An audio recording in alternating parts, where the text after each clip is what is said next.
আমি ডাক্তার সানজিদা আছি হ্যালো ডক্টরের পক্ষ থেকে আপনাদের পাশে। শুরুতেই বলছি, যদি আমরা চিকিৎসা শুরু করতে যাই সেক্ষেত্রে প্রথমে তার হরমোন টেস্ট করতে পারি এবং আল্ট্রাসোনোগ্রাফির মাধ্যমে আমরা এই পলিসিস্টিক ওভারিয়ান সিনড্রোম রোগটি আমরা আইডেন্টিফাই করতে পারি। এই polycystic ovarian syndrome hormone test এবং আল্ট্রাসোনোগ্রাফি পরীক্ষার মাধ্যমে ডায়াগনোসিস করার পরে আমরা ট্রিটমেন্ট যখন শুরু করব, প্রথমেই হচ্ছে আমরা তাকে ওরাল কন্ট্রাসেপটিভ পিল, যেটাকে আমরা কিনা ওসিপি বলে থাকি, অথবা অ্যান্টি অ্যান্ড্রোজেনিক হরমোন এবং সাথে পাশাপাশি তাকে আমরা তার লাইফস্টাইল মডিফিকেশনের জন্য তাকে আমরা পরামর্শ দিয়ে থাকি।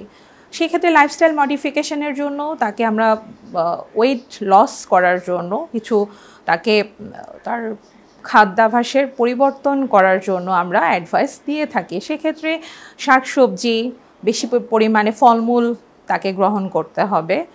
আর নর্মালি তিনি যে ফ্রি হ্যান্ড এক্সারসাইজ অথবা হাঁটাহাঁটি করতে পারেন।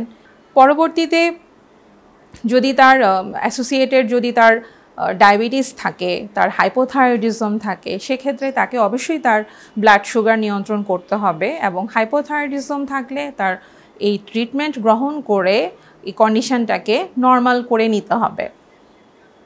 এখন পাশাপাশি যদি কেউ আপনার এই তার লাইফস্টাইল মডিফিকেশান অথবা ডায়াবেটিস বা হাইপোথাইরয়েডিজম এই কন্ডিশনগুলোর প্রতি যদি কেউ উদাসীন থাকে, পরবর্তীতে কিন্তু তার নানান ধরনের জটিলতা তৈরি করতে পারে। তার হার্টের সমস্যা হতে পারে অথবা তিনি ডিসলিপিডিমিয়ায় ভুগতে পারেন।